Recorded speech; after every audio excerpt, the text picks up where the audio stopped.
Alright guys, welcome to my first ever playthrough of Black Myth Wukong. This will be part number 10, I think.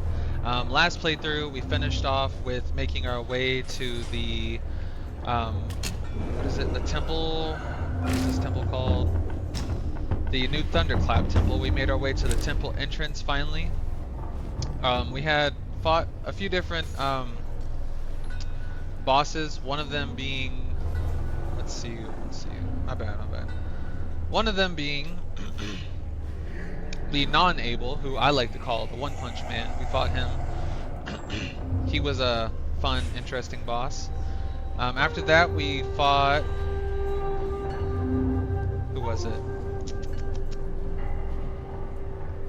Oh, we didn't... No, we did fight someone else. Oh, Captain Lotus Vision. Okay, so that's where we finished off at. We finished off with Captain Lotus Vision. A very annoying boss. Constant beaming, sniping you down, and that was part of a prisoner quest that we are doing here in the pagoda, and that's where we left off. But we also did another side quest, which was a watermelon field farm, which was another secret side quest that we did. Very fun, interesting quest as well. So we're gonna finish this off with the pagoda or pagoda prison. I think that's what this is, and travel back to the New Thunderclap Temple. That intro was kind of all over the place. I apologize about that. Alright, so lower pagoda.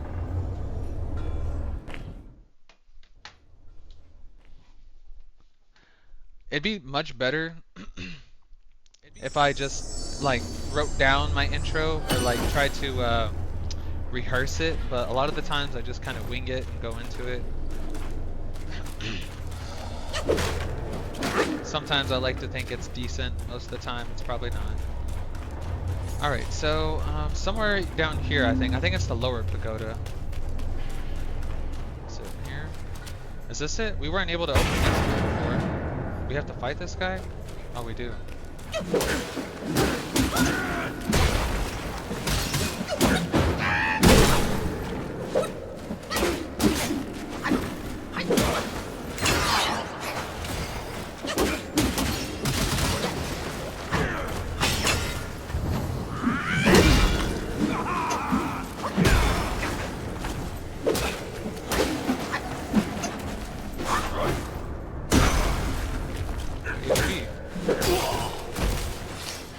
Small piece of gold and some will. Always nice to have. Make sure that's good. Okay, so I guess we are able to open these doors now.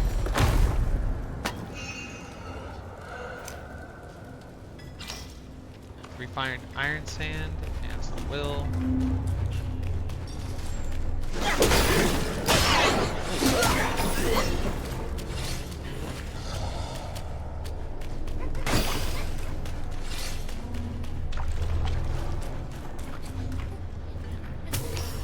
I hear someone's above me. Oh, okay, there you are.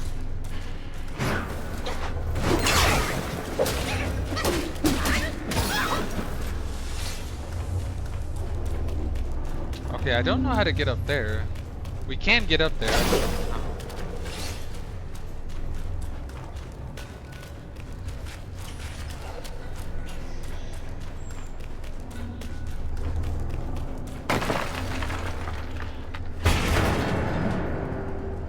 Is this the prison? Okay, they're friendly, it seems. Oh, it's you. You're still alive. And I see you've slain one of my captains and helped yourself to break in. One of your captains? 4 loyal captains. Now 4 bewildered souls. Can you free them from their pain if you truly are the destined one? There you go. Thank you for bringing them back. Their suffering has ended. When I left home young, I too saw myself as destined. But look at me. And the destiny of those who followed my cause.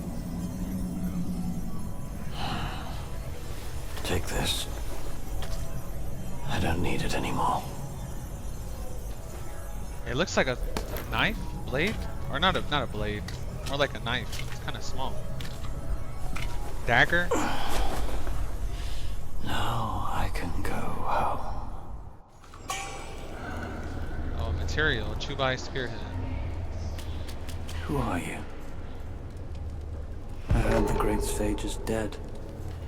Okay, new character anecdote added. Okay, this is the third prince. In the kingdom of flowing sands, his lineage held the throne, Chubai, spear in hand, a prince of might well known.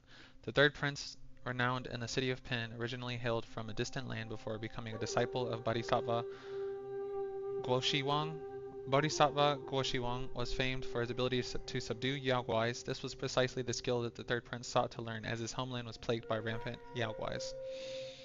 After the journeyers had bested the Yellowwind Sage, the third prince was relieved to learn that the sage had been sent back to Mount Lingshan. This news allowed him to focus on his mountain practice undisturbed. Later, whispers of another grand ceremony in the New West caught his attention. With his master's permission, he set out with his 4 captains to investigate, suspecting YellowBrow of foul play. However, they were met with a crushing defeat, as YellowBrow had once again stolen his master's vessel.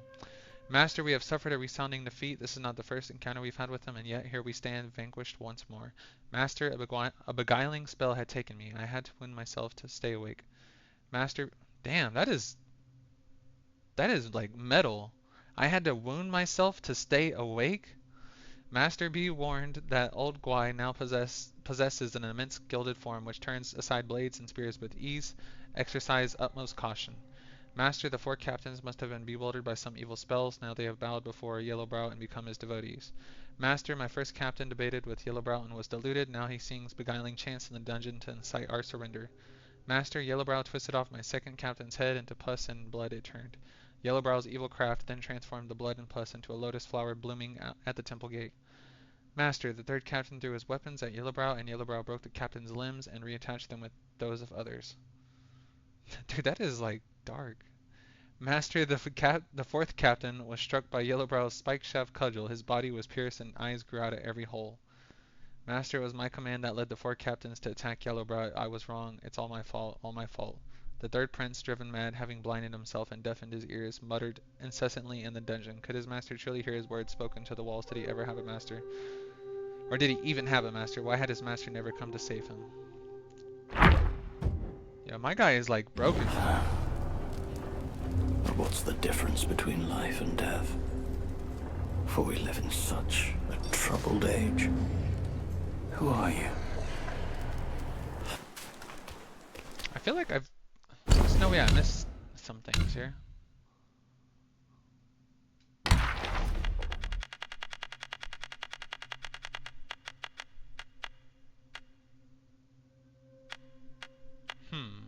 So I did miss one.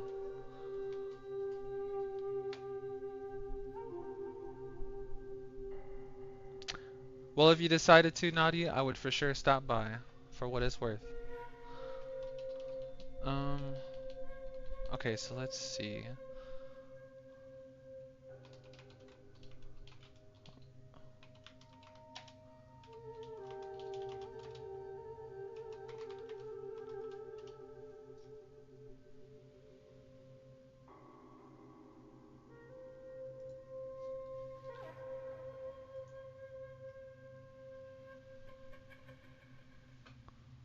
Okay, so we got the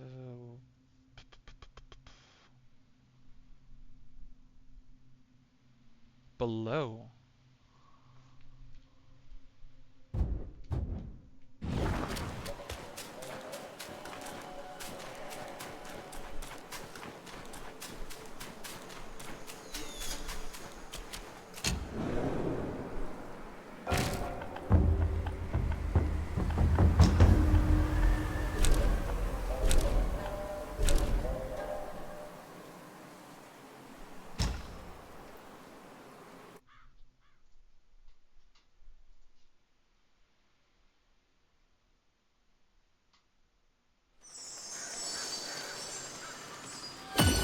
Okay, so how do I get below there?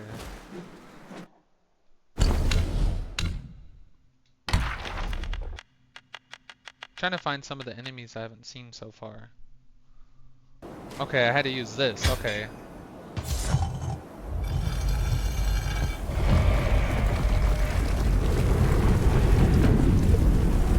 still finding out stuff in this game.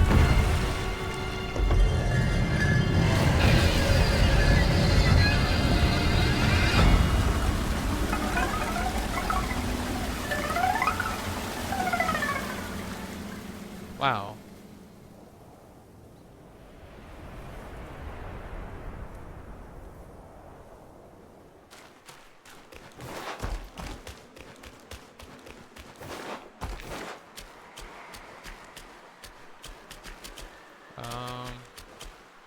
Okay, there we go, this way.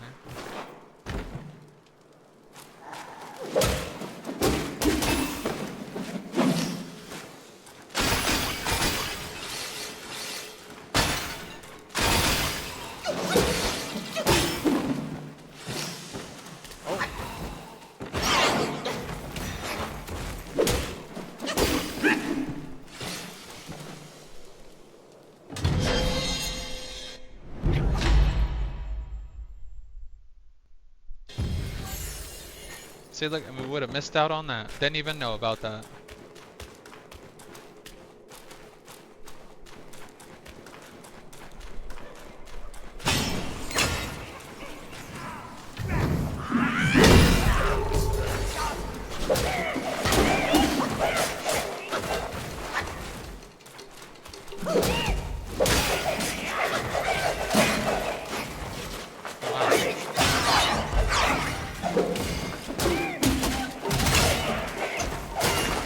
Ow, they hurt.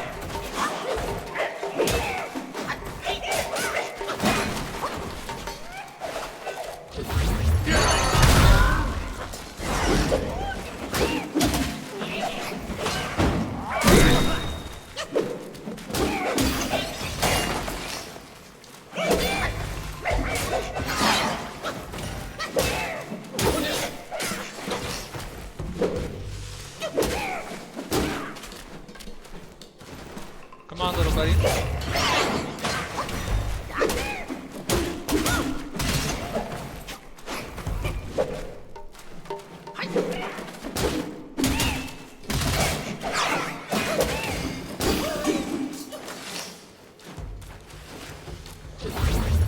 Okay, so now I should have the journal entry for them, right? Yep. Okay, so they're called civet sergeants, or I'm pretty sure that's how you pronounce it. Neglecting work, indulgent in ease, and quiet comfort, seeking to please. When children misbehave in play, they turn fierce like wolves in disarray. Once there was a rich landlord who had built many houses. Among them there was a court where none lived. It had a clear pond, an old elm, and a swing. The village children loved to play there. The landlord, however, ordered his servants to guard the court and allow no one near. As days passed, the children grew bolder. They began throwing pebbles to draw the guards away, hoping to sneak in. The day soon came when one of the servants was struck in the eye by a pebble they threw. Enraged, the landlord decided to dismiss the guardians of the court and simply lock the gate, posting a notice that read, "Beware the civet guy within. Enter at your own risk." The young ones dismissed the warning and as nothing but an empty threat. They scaled the walls, gathered the elm seeds, played on the swings, and caught fish in the clear waters of the pond. Their laughter echoed through the court. All of a sudden, tiles from the roof came hurtling down, landing near the children. Startled, they cried out loud and drew their parents to the court. The adults arrived, shouting for the owner of the place and demanding recompense for the peril that had befallen the children, or their children. After much shouting, a sharp voice rang out from the rear roof, "Begone, mortals, lest you seek your doom." At those words, two blades whirled out from nowhere, spinning in a deadly dance, and left wounds upon many. In terror, the crowd turned and fled.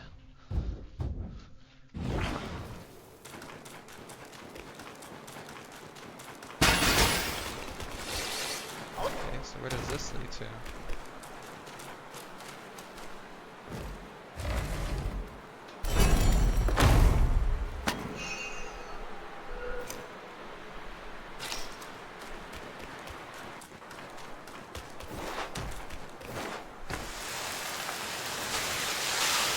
Oh, and this go. The more you know.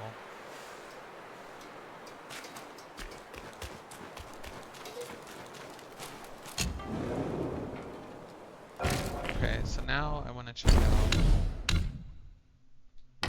one more, which is below Circus Monkey.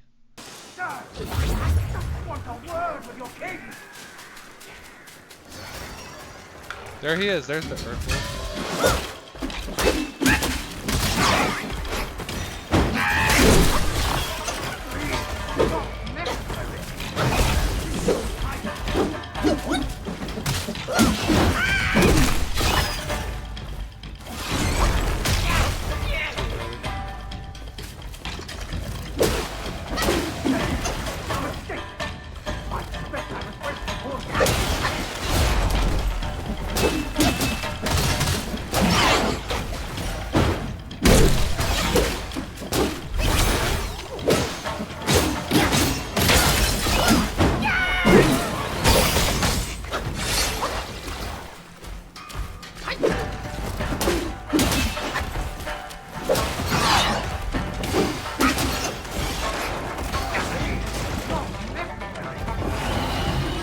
he like lighting up like that?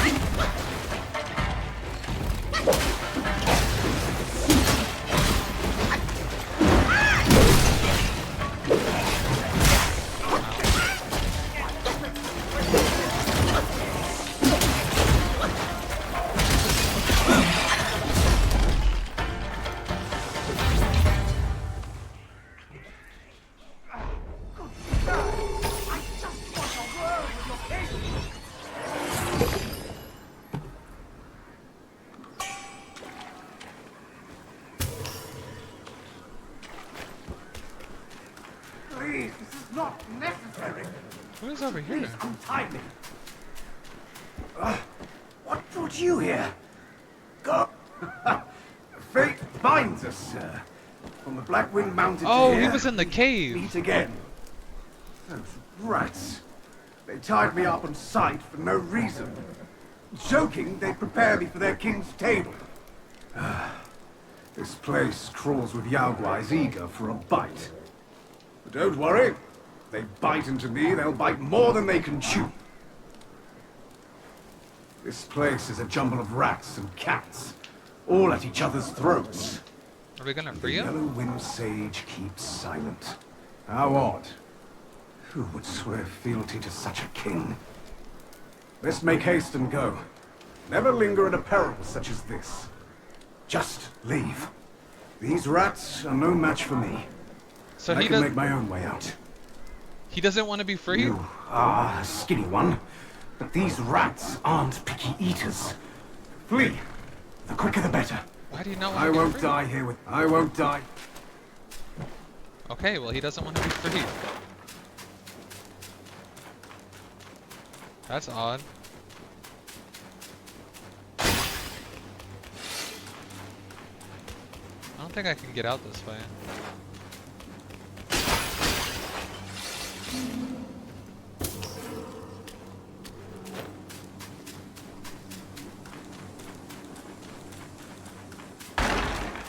Okay, so let's look at the Earth Wolf's journal entry.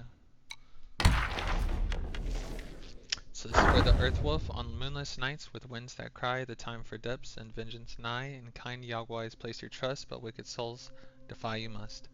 There was once a general's son who served as a drill master in the barracks. Cruel and ruthless he was, and the soldiers trembled at his commands, yet out of respect for the general they bore their resentment in silence. The drill master, who had a passion for hunting, kept the Chinese Zigao, a slender hound. One day he went hunting with several instructors, but returned empty-handed, much to his shame. He blamed the innocent hound for their failure and had it beaten to death. The soldiers who had been ordered to kill the hound were much troubled in spirit. They buried the hound in a field behind the barracks where many lingsy mushrooms grew, and gathered at night to chant sutras for the repose of its soul. One night the drill master heard a dog barking outside the barracks. He sent men to seek out the source of the noise, but the barking ceased each time they approached, only to resume once they had returned to sleep. After a few times, the drill master lost his temper and went to investigate himself. As he stood in the yard, he felt the sound came from beneath the ground and ordered his men to dig up the earth. As the soil was cleared away, the hound leaped from the earth, appearing as it had in life, but now adorned with thin tentacles, like the roots of some peculiar plant. The drill master, thrilled by this rare find, called to the hound. It recognized its master and bounded joyfully towards him. However, two hard, antler-like mushrooms had grown upon his head. As the hound leaped into the drill master's arms, these mushrooms pierced his chest, and he died then and there. The soldiers were rushed to call the healers, shouting in panic and confusion amid the turmoil. No one thought to catch the hound. Later, no matter how they searched, they never found a trace of it. Okay, so we got one more, which is underneath the Gore Eye Doused. Yep. Alright.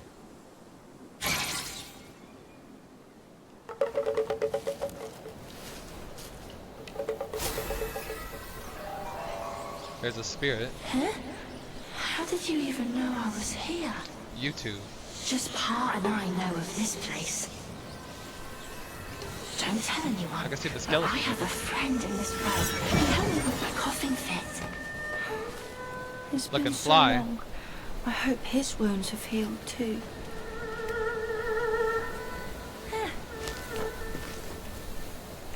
Come down and play with us. You'll float too. Wait, I'm actually jumping in there.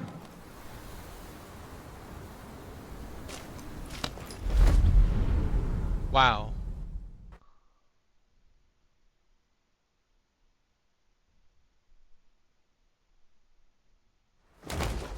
So is it a children's nursing? I mean a children's hospital you work at? And he dares bear our father's title under that yellow wind glide. Brother or not, I will have my vengeance. Mad Tiger. Dude, the enemies are always so sick. The kid's dad ran off, and now you've shown up to me.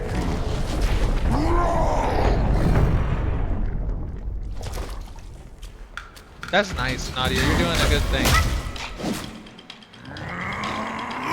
I'm sure you're loved at your job, for sure.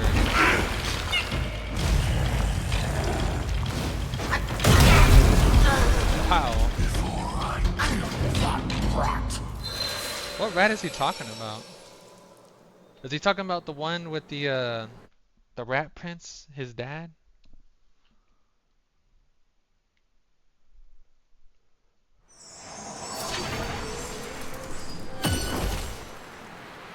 Okay, Mad Tiger, I'm ready for you now.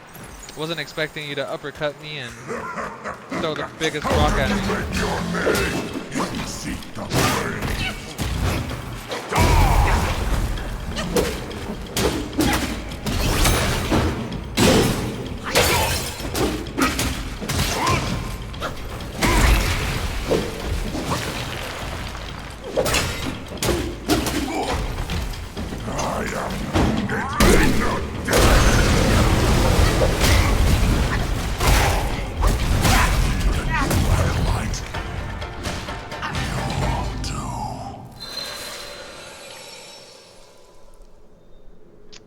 All right.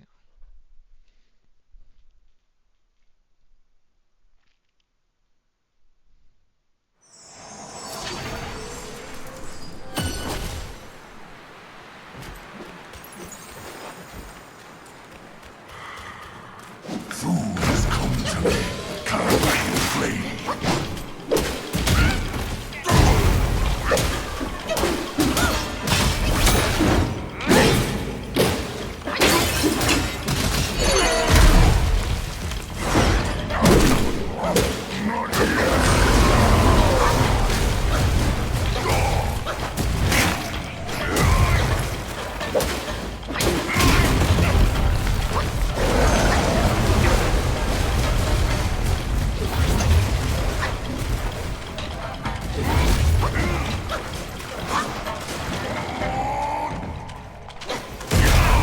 Just a second too late.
Plague Bane, cool.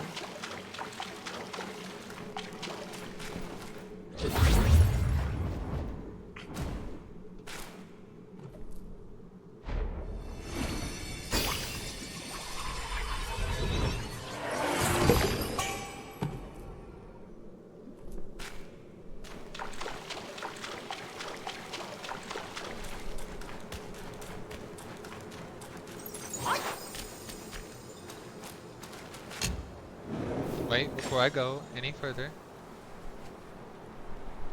should check my portrait first. Okay, so let's read the Mad Tiger. Mad Tiger, yellow wind invades the land, brothers turn to strife, father's vengeance left unclaimed in the well of life. Roaring through the mountains past, a heart that fiends to care, actions always half complete, dreams and life laid bare. One day, the brother of Tiger Vanguard was Oh, this is the brother? The brother of Tiger Vanguard was practicing his rowing technique at the bottom of a well when he saw someone climbing down the vines. Seeing that the intruder had some courage, he refrained from attacking and instead inquired about his purpose. The man explained that he was seeking a bodhisattva to cure his son's wind illness, but he failed and now his son was on the brink of death. Hearing this, Tiger Brother devised a plan. He attributed his elder brother's deeds to himself and convinced the man to bring his son, claiming he could treat the boy.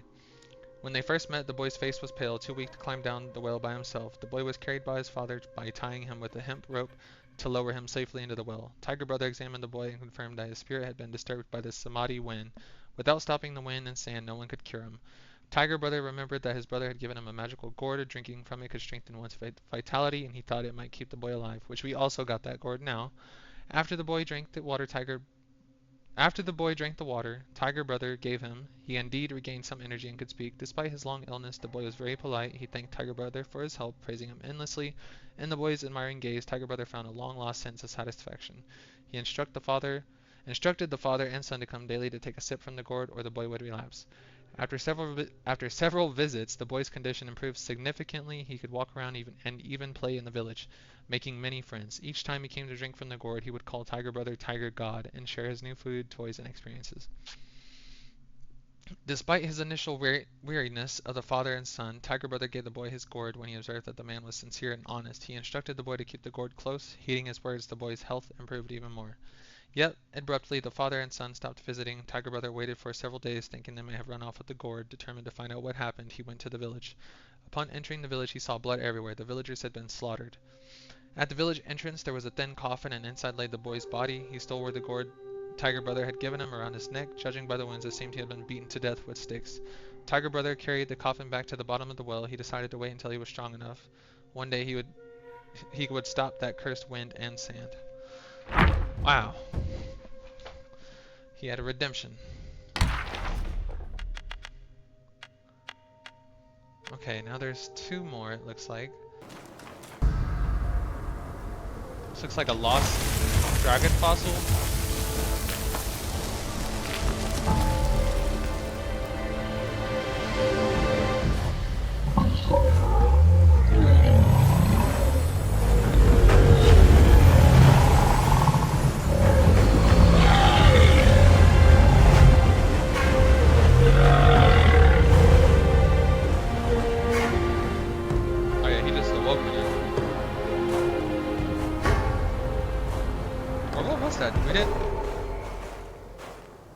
Is that... Okay, that has to do with Turtle General. Okay, completing Zwanwu's name, the turtle and the snake, cycles end and cycles start, the Yagwais they break. In frozen realms of ice and snow, they honor nature's call. United hearts in decay, better to die than living in pain. The New West, above the bitter lake, the turtle and snake generals revealed their true forms. The turtle general, as massive as Mount Tai, landed in the lake, causing huge waves. The snake general, resembling the mythical Zulung, coiled around a mountain ridge, shaking the earth. YellowBrow showed no fear, wielding a spike shaft cudgel, strong and flexible, engaging the two generals in fierce combat. The turtle sprayed water and the snake breathed fire, almost gaining the upper hand. Suddenly, YellowBrow threw an object into the bitter lake, which transformed into a 10-tailed goldfish, or golden fish. The fish grew rapidly upon contact with water, entangling the turtle general. And I think we've seen this golden fish, or the 10-tailed golden fish, whenever we encountered the white ice dragon that the I can't think of his name. The one, it was like a building on ice, and he summoned the dragon, but there was a fish underneath the ice. The snake general intended to assist, but YellowBrow untied a sack from his waist, releasing a strange beast. This creature had a gilded body and a Buddha's head. With sharp claws on its feet, on the shore it engaged in a fierce and evenly matched battle with the snake general. As the four clashed and shouted, YellowBrow stood on the cliff, chanting. Suddenly, a freezing wind howled and a heavy snowstorm descended. blanketing thousands of miles and freezing the lake's surface. Despite their immortality, the turtle and the snake were bound by their natural instincts to hibernate in the cold. Gradually, they grew weary and exhausted, their eyelids heavy with fatigue after countless rounds. The turtle general, unable to endure any longer, sank into the icy depths of the water. As he closed his eyes, the last scene he saw was the snake general unable to escape the frost and icy blades being cut into several chunks on the shore. So this is the snake general. The snake general didn't make it out. I thought this was a dragon, but it's a snake. A big snake.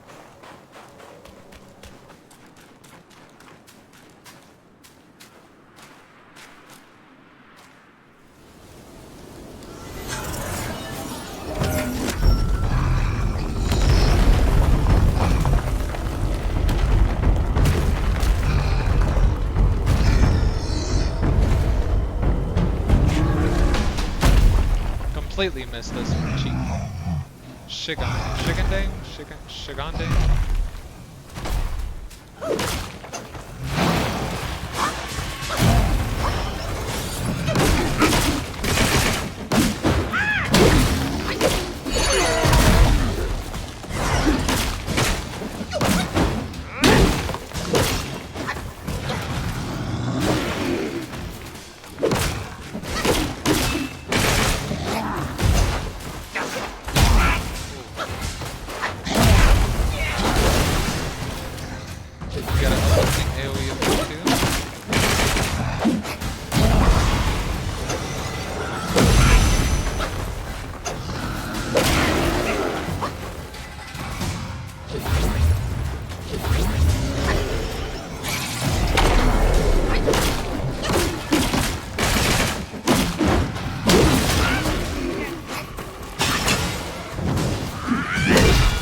Be a little over level.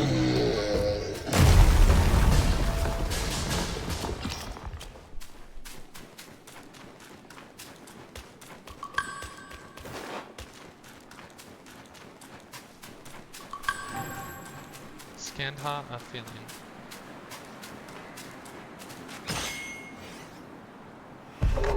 And our portrait update.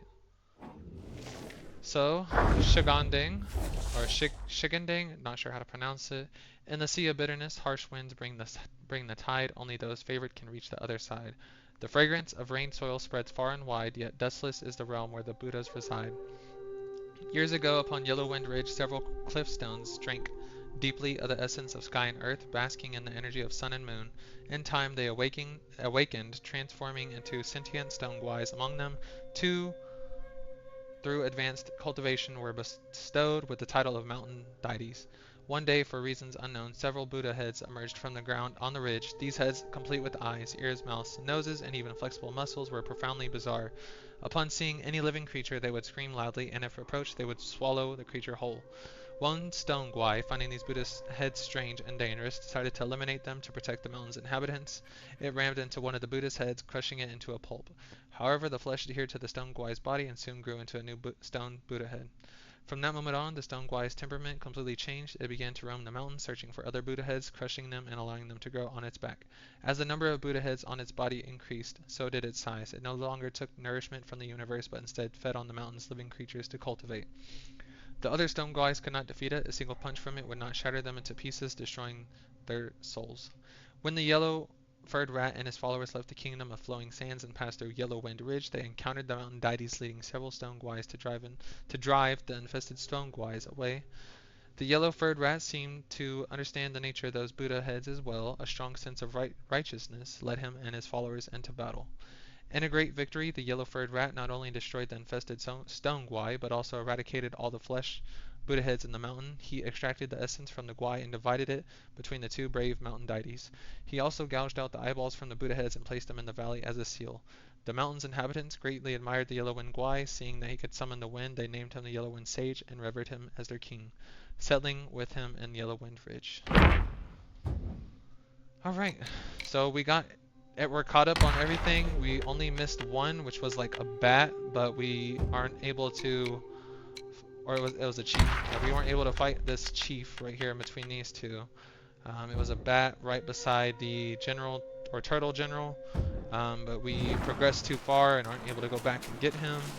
So we're gonna travel back to, what is it, the temple. We are at the entrance. We originally thought we were going to be here or enter the temple last playthrough, but I had actually ended up going back and finishing up and finding the lesser Yaoguais I missed and the chiefs and a king too, I believe. So we have caught up on everything up till this point. There is one that we missed that is a bat, I think. And I think we progressed too far to where we missed the opportunity to fight the bat. So that's just, you know, kind of sucks, but it is what it is. Yeah. There could be stuff up there I'm missing.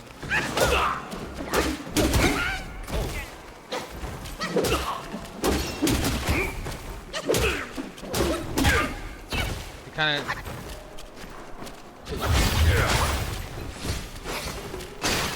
He kind of reminds me of the One Punch guy we came across. The non-able.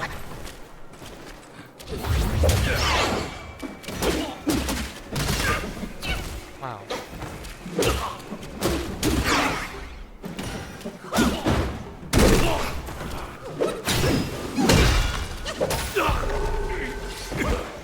Lesser Yaoguai. Overseeing monk with closed eyes, he practices through mere fist, and silence discerns the loyal from the twist. Cutting thoughts, he seeks the pure domain. Desires quelled, new bonds are slain. In the temple, all monks could seek guidance from those more skilled. Among them, the monks were passionate about fist martial arts, always followed the second senior disciple. Non-able to practice and train, their temperament were also similar to non-ables, as they were most inclined to fight for justice, earning them the title of overseeing monks. So they were similar to non-able, as I said. Since the non-able was punished by the master and sent to the towers of karma to reflect on his mistakes, the overseeing monks lost their protector. As a result, they often suffered greatly when standing up for others. Troubled, the overseeing monks went to ask the master the solution. The master smiled and said, "If you do not see, your mind will be free from obstacles. The greatest affliction of men is weakness. Close your eyes and focus on your own cultivation." Initially, the overseeing monks covered their eyes with cloth, but when they removed the cloth, they still couldn't ignore what they saw and heard. Then YellowBrow suggested, "Why not try gouging out your eyes?" From then on, the temple had a new skill named Blind Zen. Practitioners of this art nurtured their minds to be as serene as still waters by turning a blind eye to the distractions of the world. But can they truly attain stillness? Perhaps any slight sound would only further agitate their restless hearts. Okay, so I guess it's only fair if I go up there and I check out what's up there.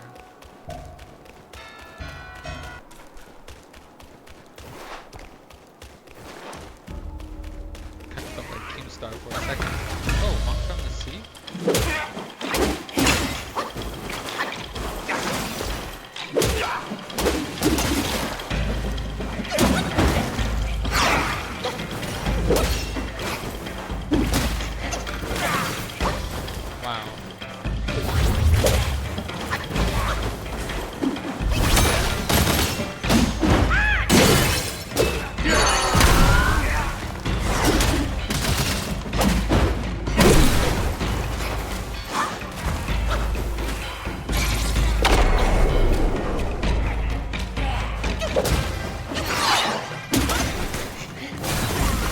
Wow, I'm stuck in the snow.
fire for this guy, I feel like.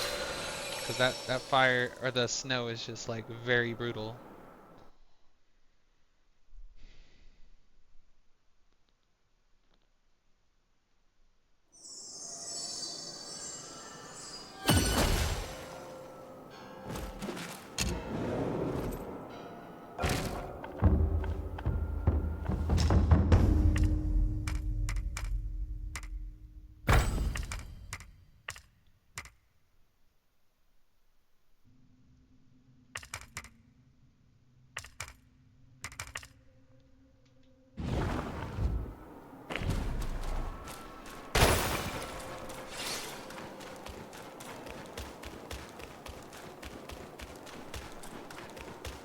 Oh wait, it's not even this. That's not even the way I go.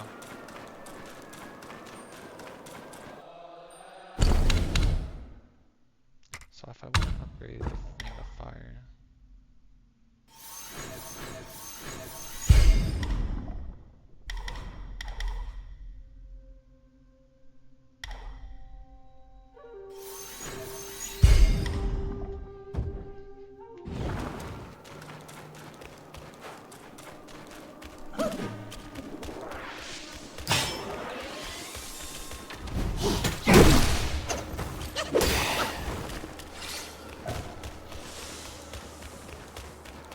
Thinking I'll just run past these guys. I don't want no trouble.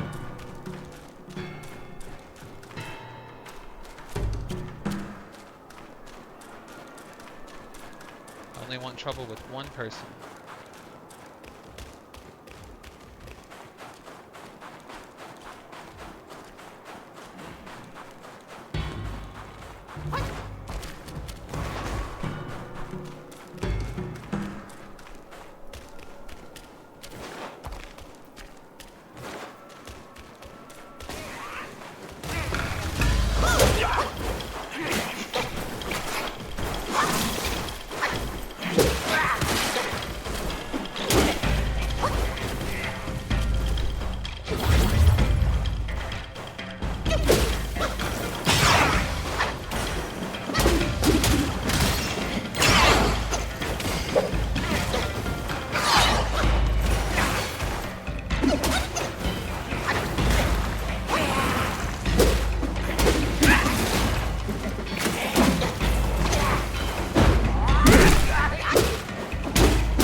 actually get him?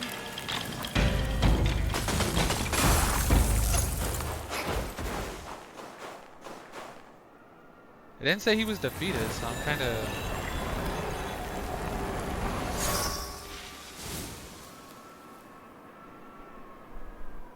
I'm so confused. Okay, I'm assuming that says Hoarfrost. Idling on in light of day by night, remorse comes out to play, transforms into monk from the sea, weaving strikes with the blizzard's grace and launching attacks that inflict frostbane. Focus build up before transformation can be converted for use afterward.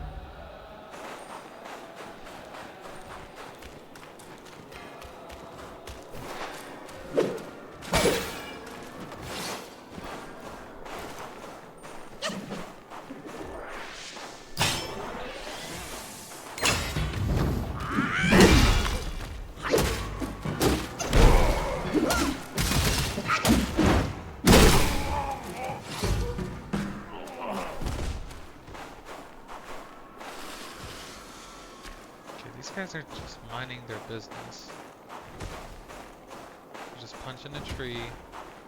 They're not doing nothing to me. I shall continue.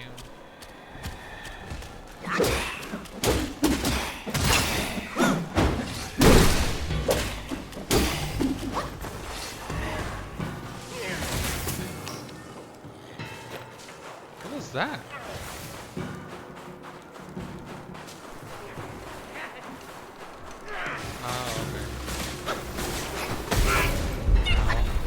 Whoa! I haven't seen that boss before. Okay, well we're dead, but we're gonna say hi. Okay, he's got fire coming at him.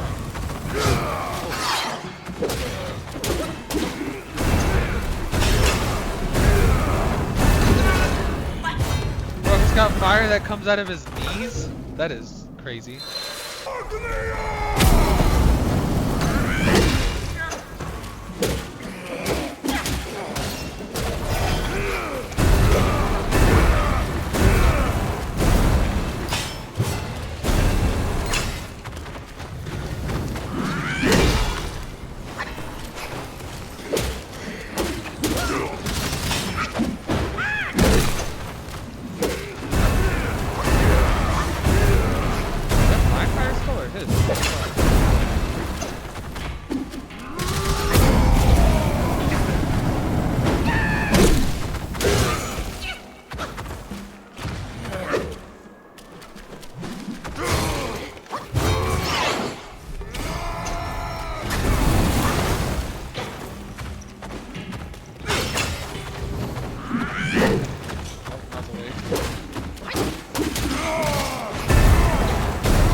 Lesser Yagwai, Clay Vajra, or Vajra. With an iron trident, a wrathful Vajra stands, angry eyes blazing, a fury fearsome brand. All beings bear their sins, for that is what they say. Burn them, guilty all, for peace to truly stay.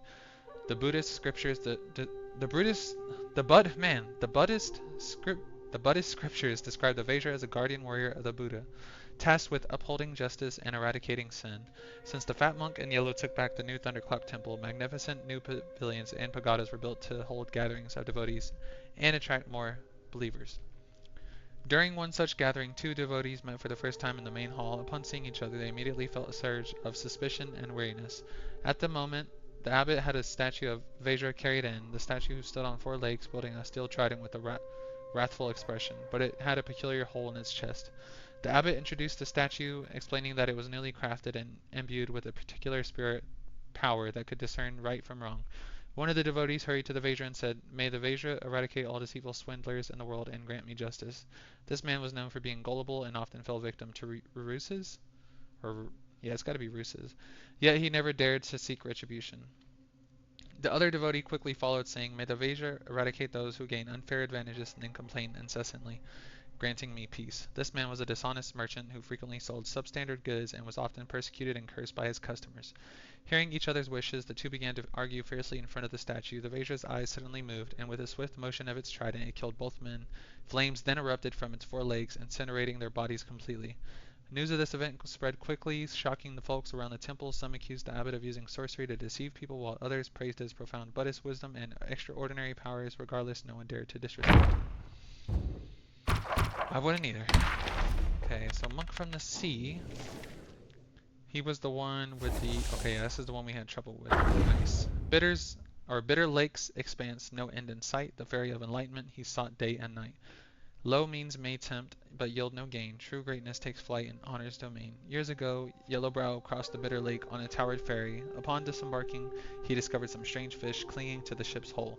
These fish, known as Helau, had a single head but 10 bodies, making them bizarre and fearsome. When the fish saw YellowBrow approaching, they wondrously bowed and made noises, indicating their desire to follow him and escape the Bitter Lake. YellowBrow laughed and said, "With your strange forms, others would surely reject you, but I find it interesting to take in what ordinary people would not." With that, he accepted these strange fish as his disciples, cloaked them, and taught them how to read and transform into human forms. He even allowed them to practice freely with the realm of the New West. One of the fish guys was particularly robust and had a fierce temperament. After mastering some techniques, it would ambush at various spots in the temple, waiting for opportunities to attack YellowBrow when he went out. Striking without mercy, YellowBrow, however, enjoyed these encounters and would seriously engage in combat with the fish guy. Most of the time, he would simply sweep it out of the hall with a swing of his spike-shift cudgel. Despite repeated defeats, the fish guy realized that close combat was futile. It independently devised a technique involving throwing snowballs with its limbs, hitting targets with uncanny accuracy. Once in the Forest of Felicity, even YellowBrow was hit several times by snowballs, nearly freezing into an ice block, which happened to me multiple times. Instead of getting angry, YellowBrow was delighted and unprecedentedly bestowed a new title upon the Helau fish guai, Monk from the Sea. He then assigned it to the task of cleaning the inner courtyard, which conveniently allowed it to ambush anyone it wished to, especially YellowBrow himself. Though they followed the same master, the disciples' experiences and purposes in their practice varied greatly, leading to vastly different treatments. And we'll take that, spirit.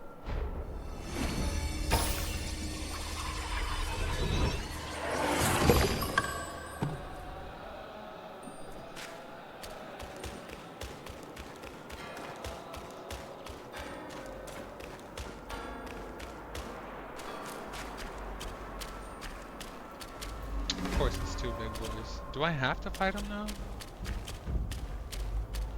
I mean, why wouldn't I want to fight them?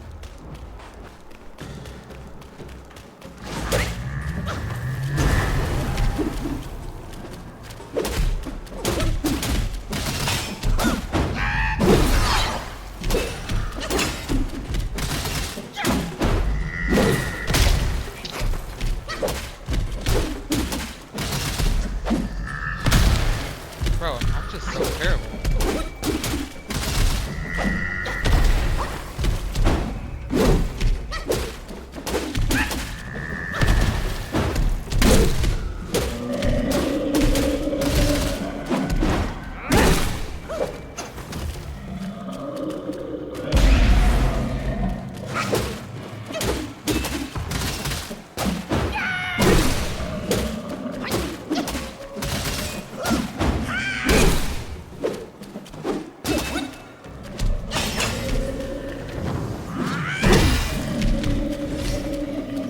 There we go.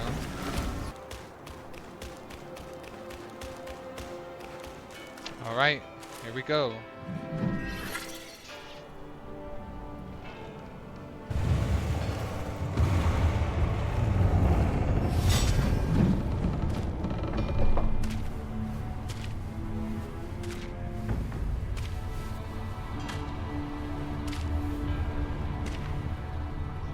Oh, this guy. Or kid. I wouldn't say that's a kid. Jim Janser and I were peers. Ever questing with goodwill, he was. His nature made him question the supremacy of us beyond mortal woe and grief. He deemed all souls could be akin to us. Why then do we tower whilst others merely kneel and offer? He asked. I told him the others are less than us. His misstep cast him back into the endless cycle. Reborn, he drew 3 disciples. But what did they change? One ended up a corpse, others fugitives. He too took to the shadows. Pathetic. Those journeyers have misplaced their worship. Why bet on the sutra when one oneself can be a Buddha?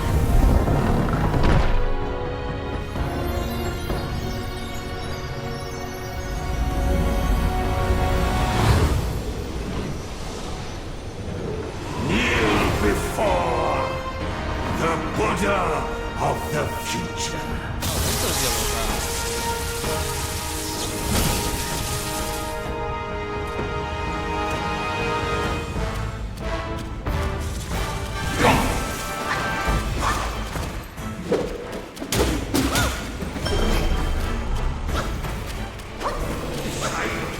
This unruly monk, what penalty should he face?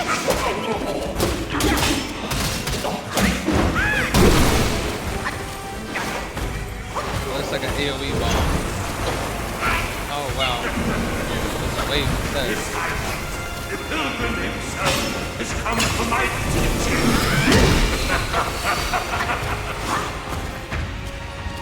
Gonna be like arrows coming at me? Yep. Oh wow, delayed. That's gonna hurt. That was stupid of me. Why did I even do that?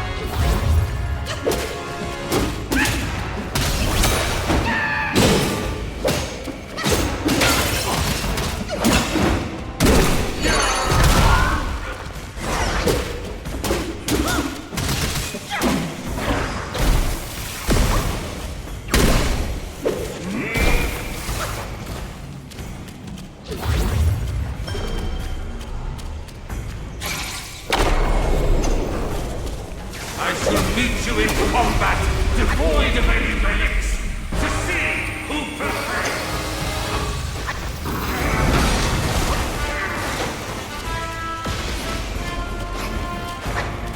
What's that?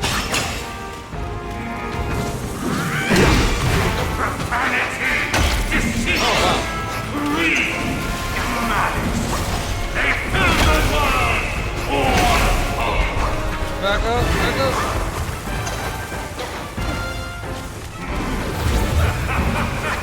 the front gate is sealed. Why not yield and join my disciples?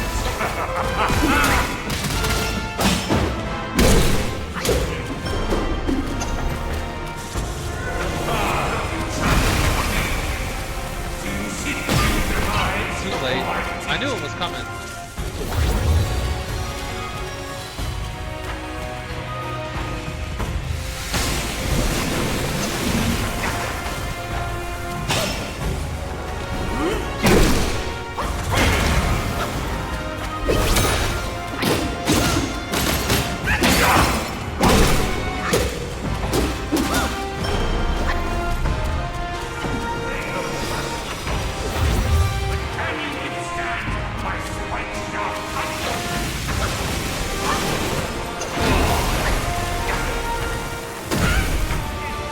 Man, I'm so bad at that.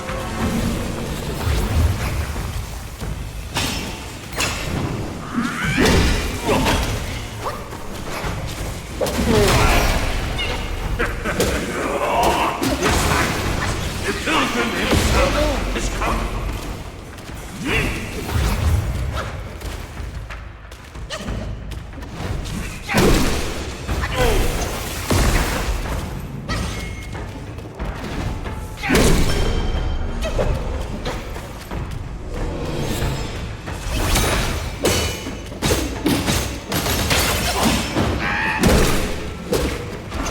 Not defeated?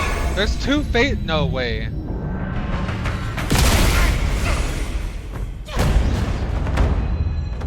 What just happened? My sack awaits misguided souls like you.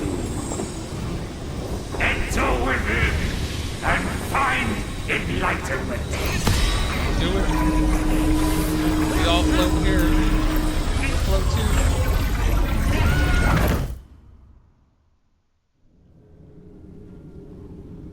Okay, that was part of the game. What the fuck?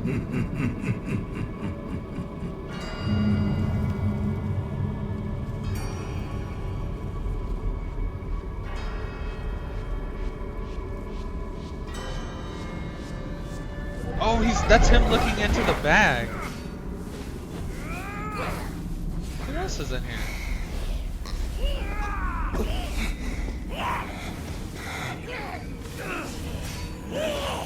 Oh,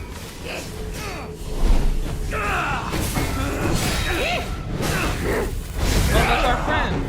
And the macaque chief? Or the macaque monkey?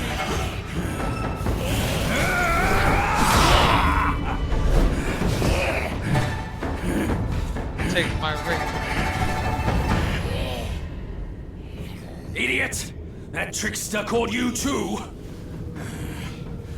This wicked sack is much more vicious than before, nurturing such evilness! YellowBrow must have woven Wukong's strength into it. That bastard! Join me!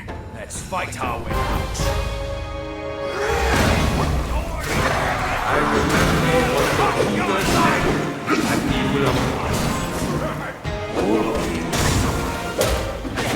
Not the precepts and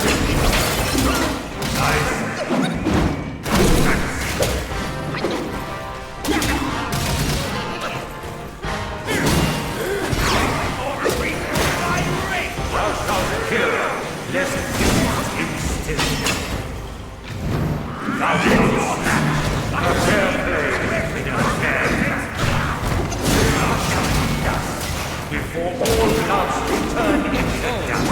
Thou shalt propose for prestige and legacy in dust. Thou shalt and great arrow shall sink. Thou shalt revel, time yield, shut thou shalt the rich and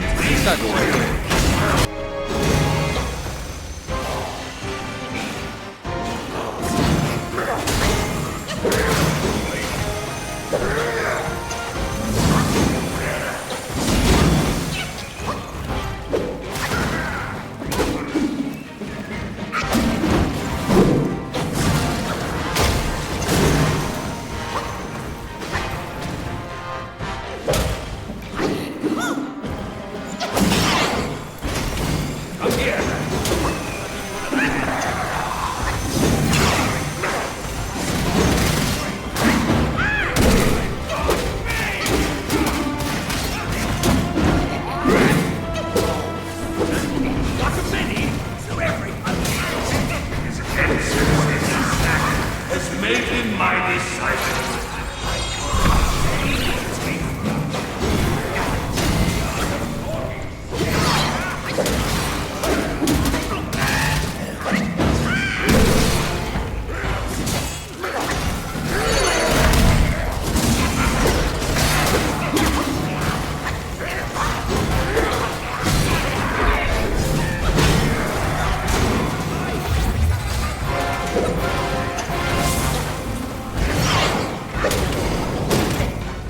Wow.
Maiden, my disciple.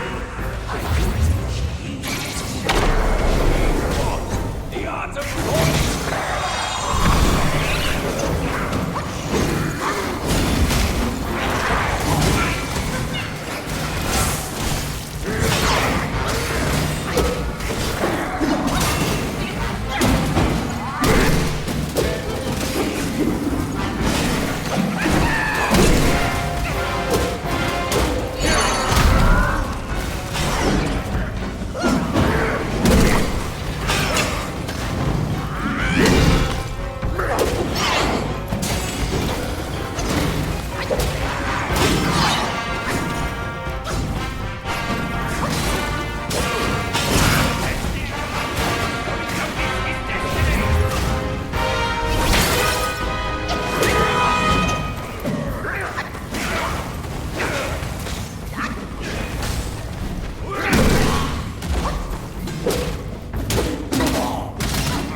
Stay down.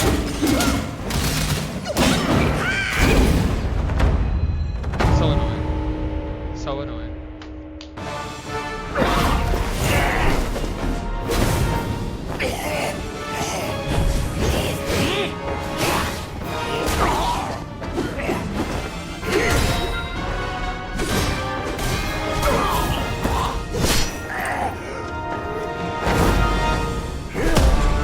There's no running this time. This is like the third time we fought this. Makake Chief? Makake Monkey? No running this time.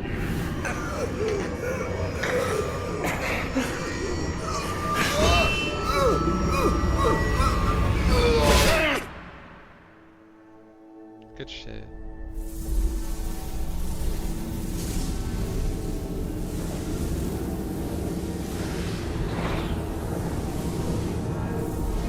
kill it. Do it.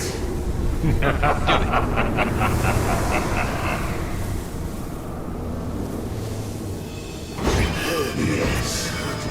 Just like that. That's who you are.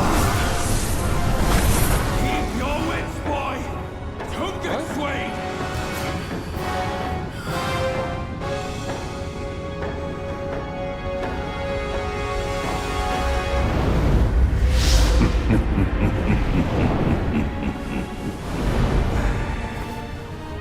Here, let me quench your thirst for blood.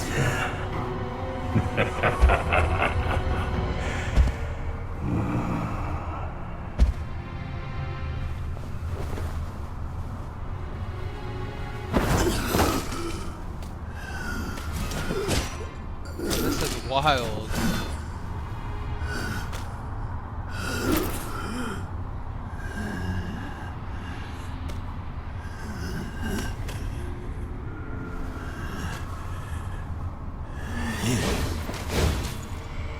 And now we're gonna fight the other statues. All conditions Oh, that is fucking sick. Oh, they are gonna attack us.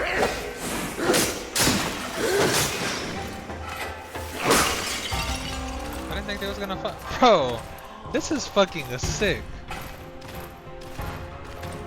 retaliate in kind. You must now introduce your karma in this cycle.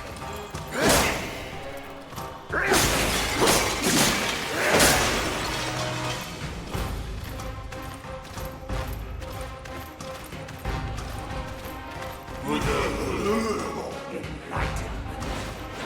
Such enlightenment surely would grant you Buddhahood.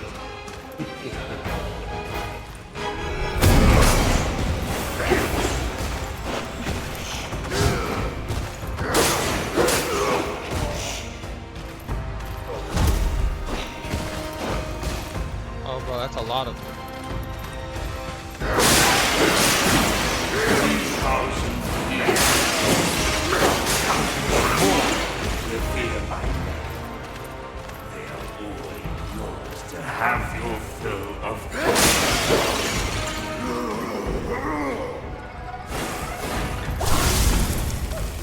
Oh, we got one.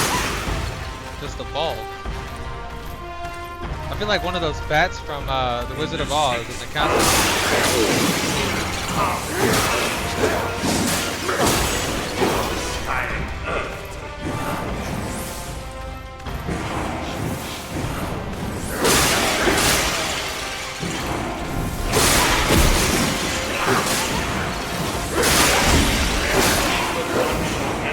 As you find no escape in your son, an ultimate nirvana, I shall grant you.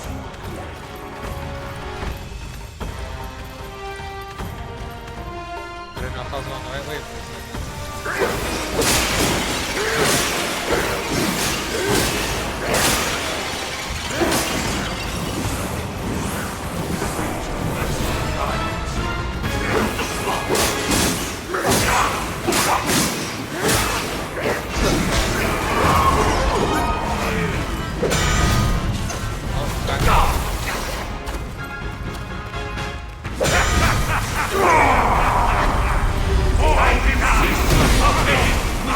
One hand upon my gut.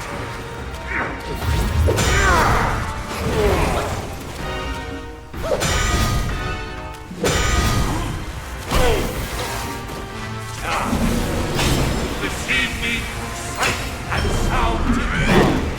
Outward.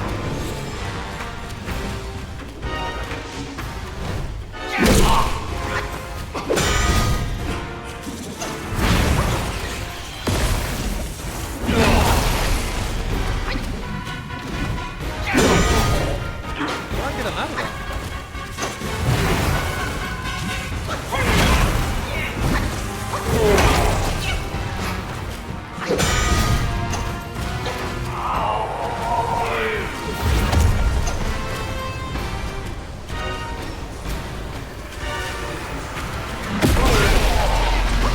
Okay, so that's like a nuke. Out of that form. Who granted your destiny? Sun Wukong?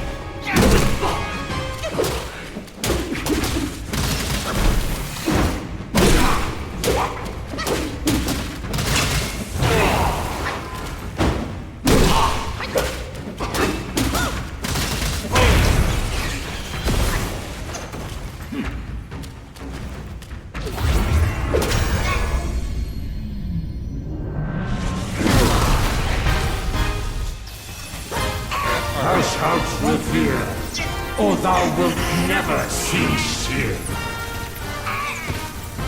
Behold my Machiavellian horn! How can Mount Lingsa match its magnificence?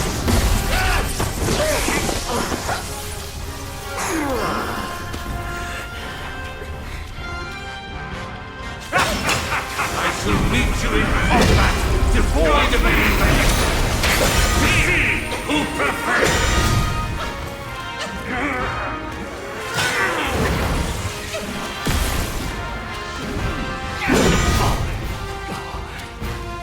Walk the path of Buddha. Go with it, not without.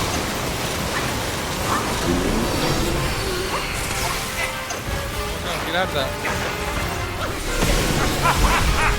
Oh, I'm trapped in Even it. those on high must bow beneath.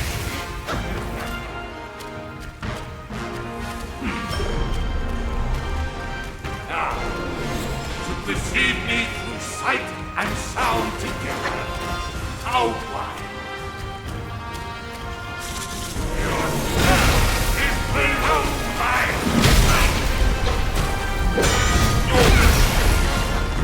The fight on a waging chance is a last one. So I guess I can't hit him at all whenever he's stoned. I mean, it just makes a ding sound. So what, I got him down to about 70 health first try on his second stage. Alright, here we go again, YellowBrow. Where you at, buddy? Raving slaughter without end.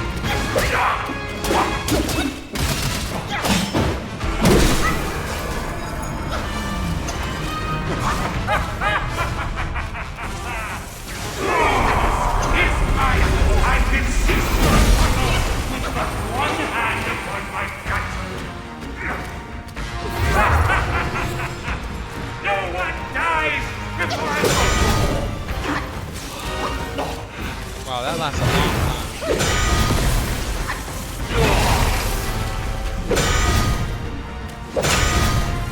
What's the point of that? I mean, he's in that forever. Walk the path of Buddha.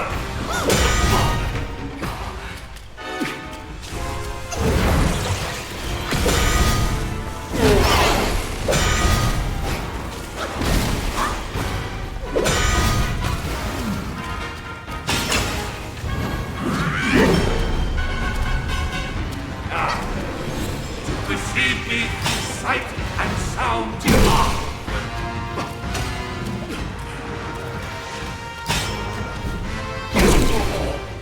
Okay, so I heavy attack to get him out of that. Walk the path of Buddha. Go with it.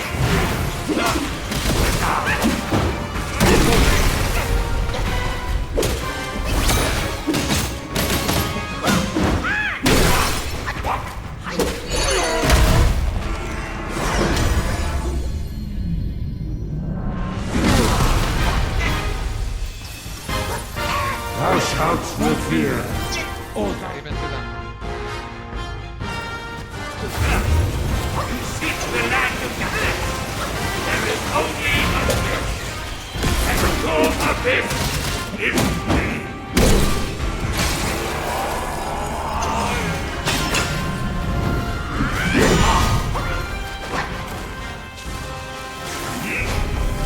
You are apprehended. No one can judge. I persist with this task.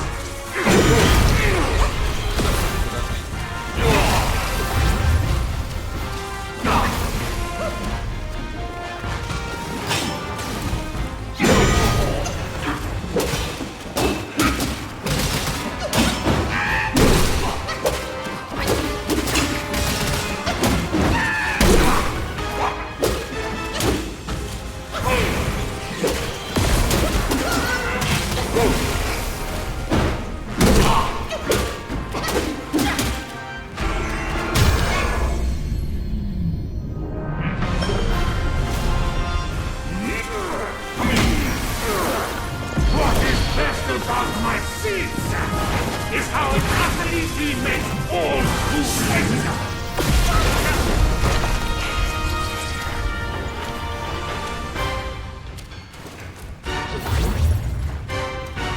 Not again will I abide by the scriptures. Mutilation! That's where he did. I'm creating a new land of bliss.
He turned him against me.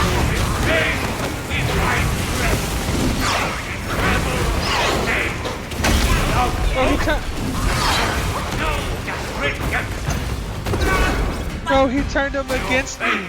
Was in your destiny, not yourself. Wow.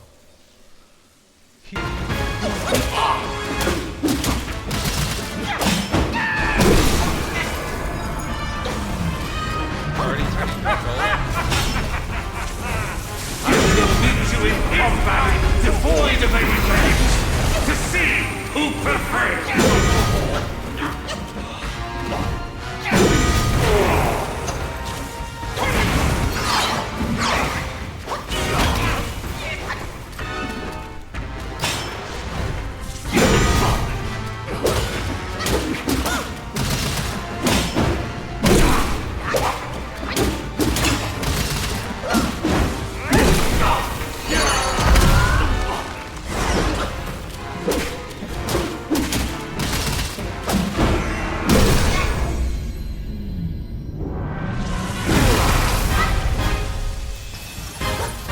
Thou shalt revere, or thou wilt never cease. Who battles your destiny? Only I hold that power.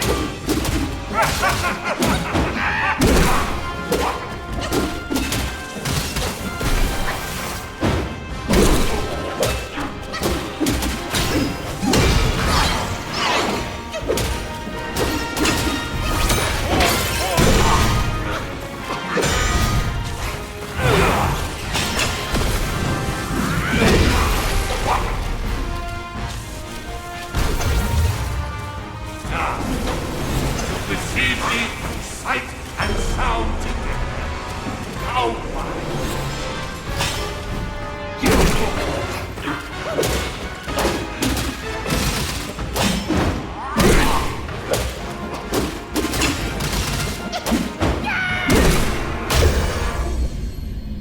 And the second one. What is best about?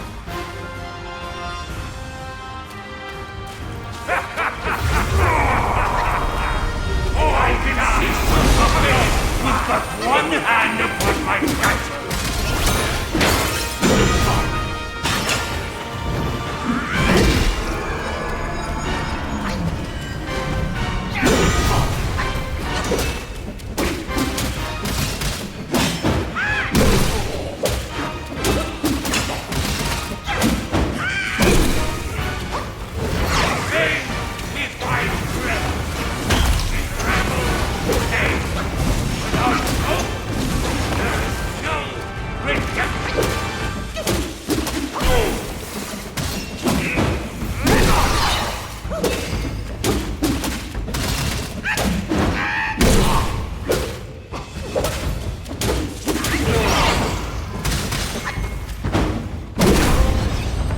Let's go!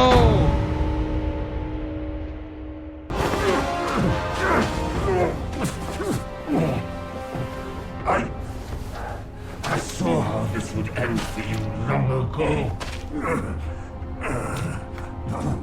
Keep fighting for others, and in time, you shall fall by their hands. I, YellowBrow, fight solely for myself. Oh, we're back here again. Wait, is the goldfish gonna eat him? Please, let the goldfish come from underneath the ice and eat him. Lost. You are. Bro, the fish is gonna come up from underground and eat his ass. I call it. I call it. If only I could wield that monkey's leg just once. He's gonna fall and the fish is gonna get him. No? There it is! I fucking... You seen the fish go by? That's the golden fish they was talking about. This rogue stole my seed sack and fled here. With Wukong's relic, he made it a soul-snatching vessel. He also took my look and my name to trick his old foes into vengeance. Ugh, you potbelly! I should have figured out it was you. Forgive my little deception. Stolen once, I buy it. Stolen twice, I doubt it. Your doubt is fair. I shouldn't have underestimated his nerve. I meant to subdue him myself, but you two were swifter. Fortune favors you, Baji. But I see great potential in this young one. He might just be... the right monkey. Enough of this empty talk. I don't care if YellowBrow drowns in the lake. We can't have Wukong's relic sink with him. For that, pray, lend me that rake of yours.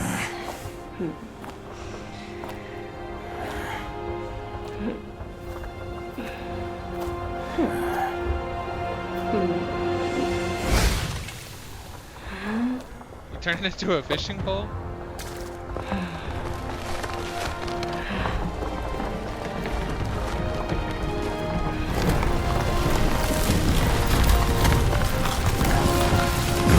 There it is, there's the fish.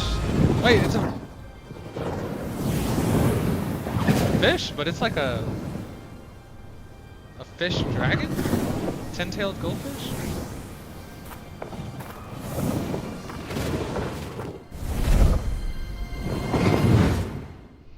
Interesting.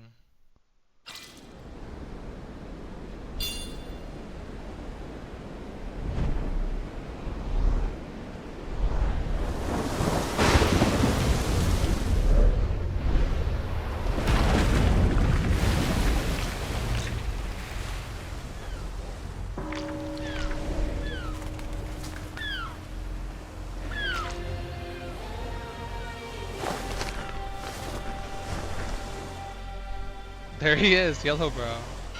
Is that YellowBrow? It's gotta be him.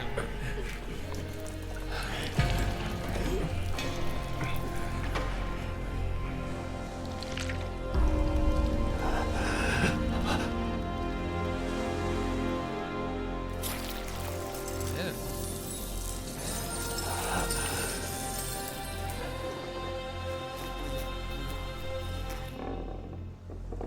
No, that's not YellowBrow. What the hell is that? Skadoosh.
He wanted it all for himself.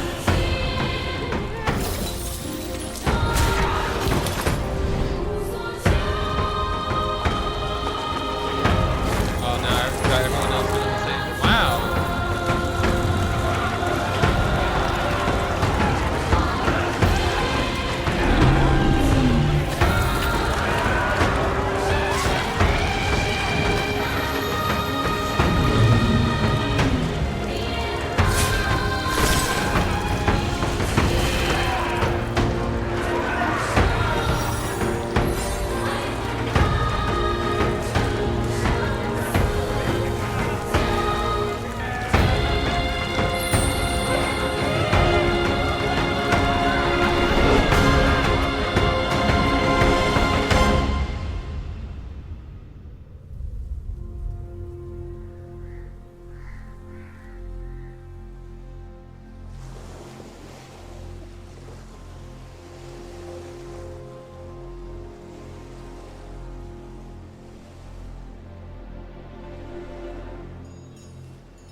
You tarried in the mortal world for a good while, didn't you?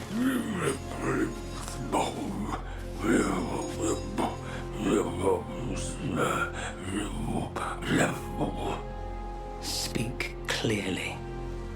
Once again, I proved it to you, Jinshansu. You chose a means to an end, not to a proof. You sow chaos in hearts just for the sake of winning. How absurd and pathetic.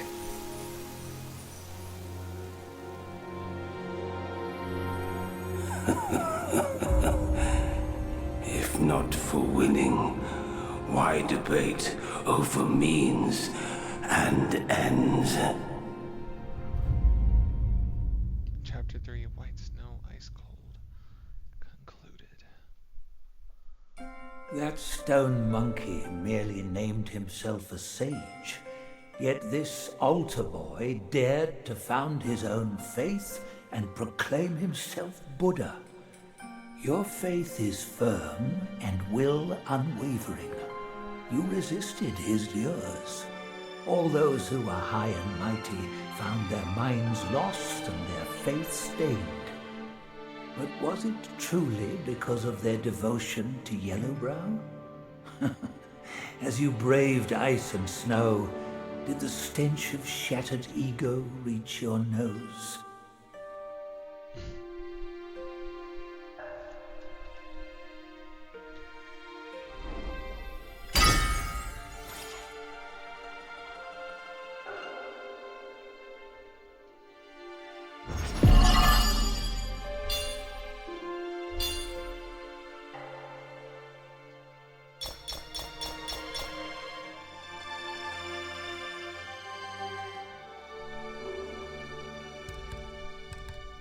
Cosmo Radiance, Legendary, Cold Iron Leaves 2, Fine Gold Thread.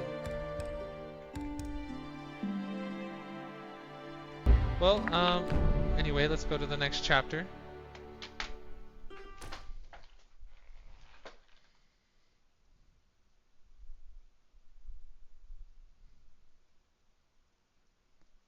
Chapter 4, Rosy Cheeks, Gray Hair.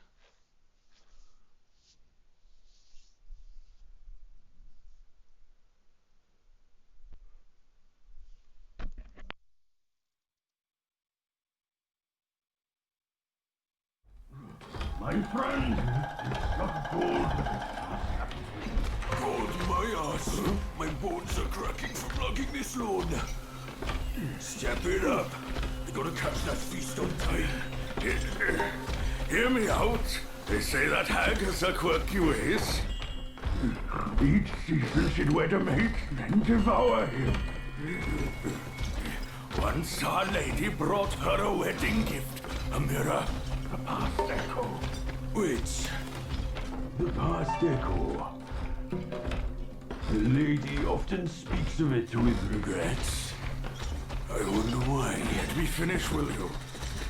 The hag got the mirror and looked into it, and for no reason at all, she threw it away. That soured our lady's mood. She stopped visiting since then. Gibbering and jabbering. Couldn't even catch a wink of sleep this whole time.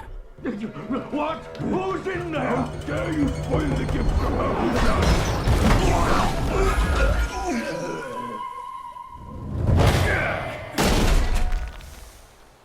Oh, me and him were put in there. I forgot his name. It ended with G though. Bashi? It's bothering me. No place to find peace these days. Hey! Lovely! Yeah, that's Why don't you come down and join us?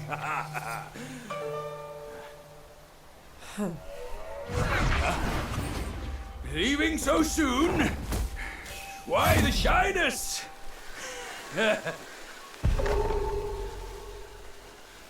Okay, well we already got Lesser Yaoguai, so that's a Wushan, Lesser Guai.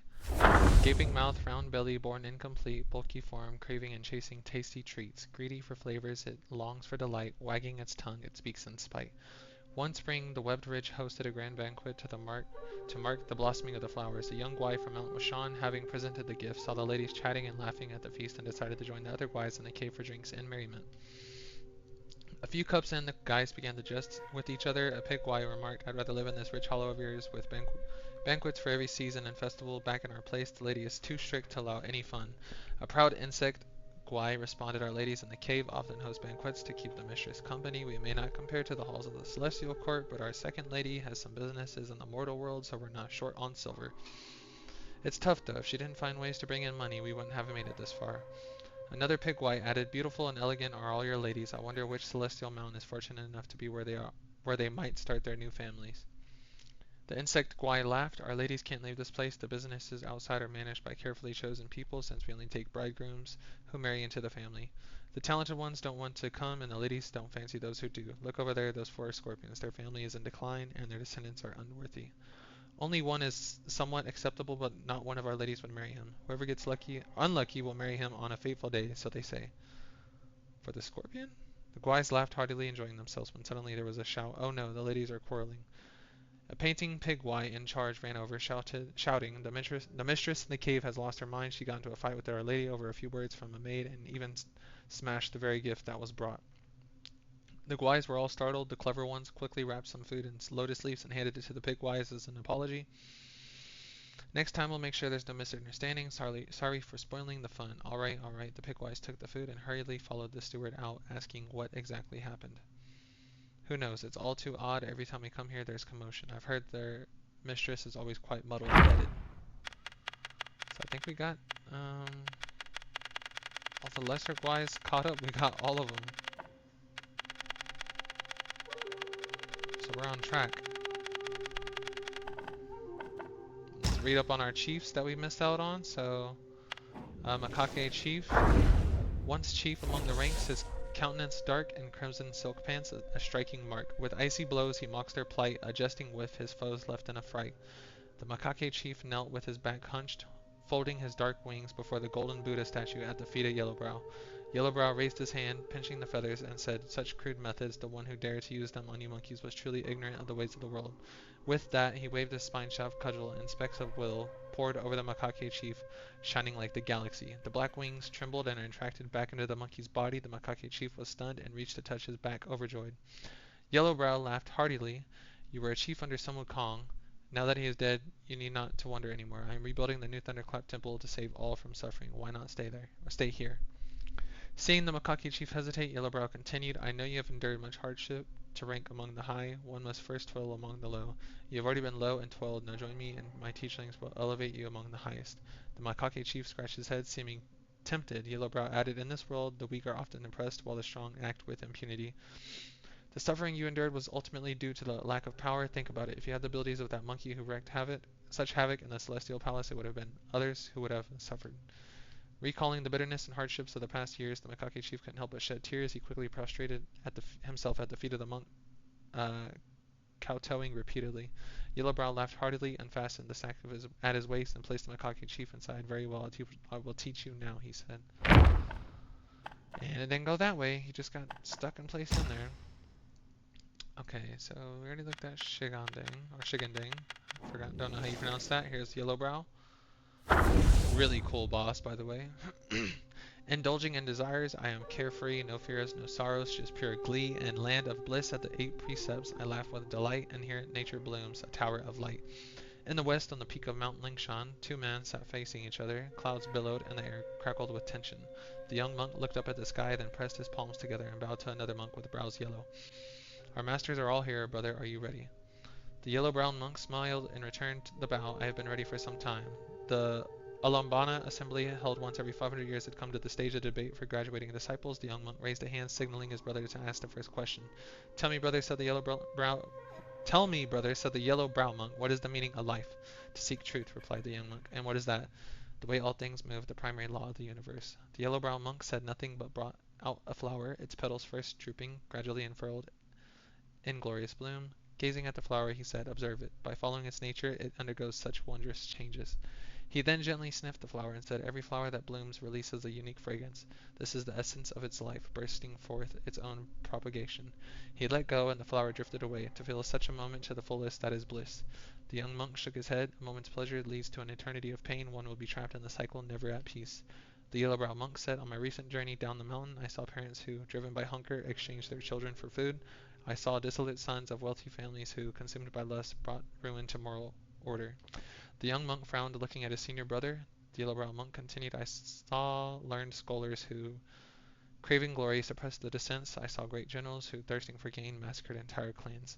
The young monk remained unshaken. He said evenly, "Brother, do you not see? Those parents who traded their child for a meal will regret it all their lives. Those dissolute sons, living without restraint, died in an instant with their joy. The scholars who suppressed dissent, once they fell from power, were reveled by all.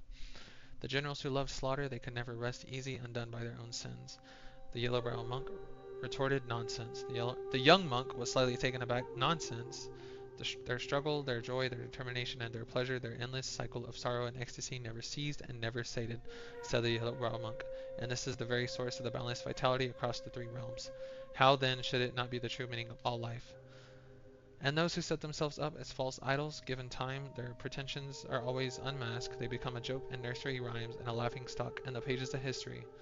Brother, why do you praise the suffering of karmic cycles as you spurn the truth of liberation and enlightenment?" The YellowBrow monk said, "Brother, without joy and sorrow, what is there to enlighten?"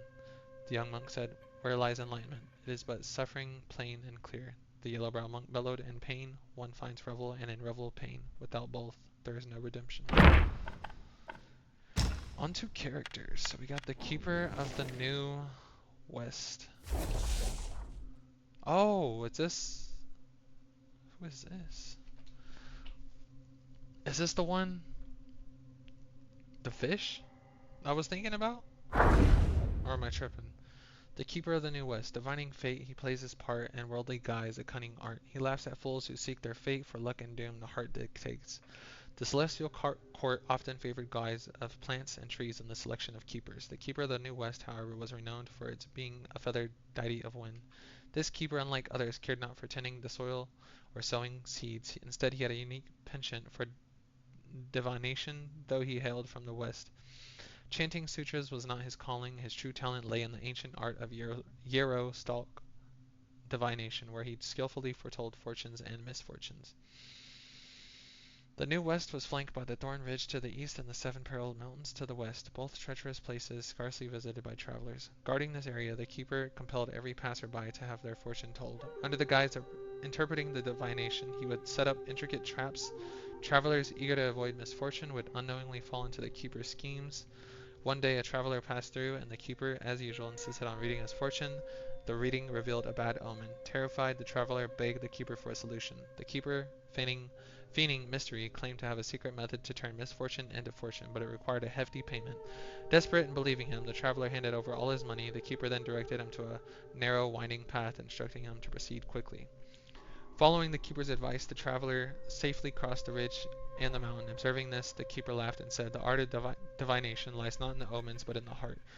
Where the heart leads, there lies fortune or misfortune."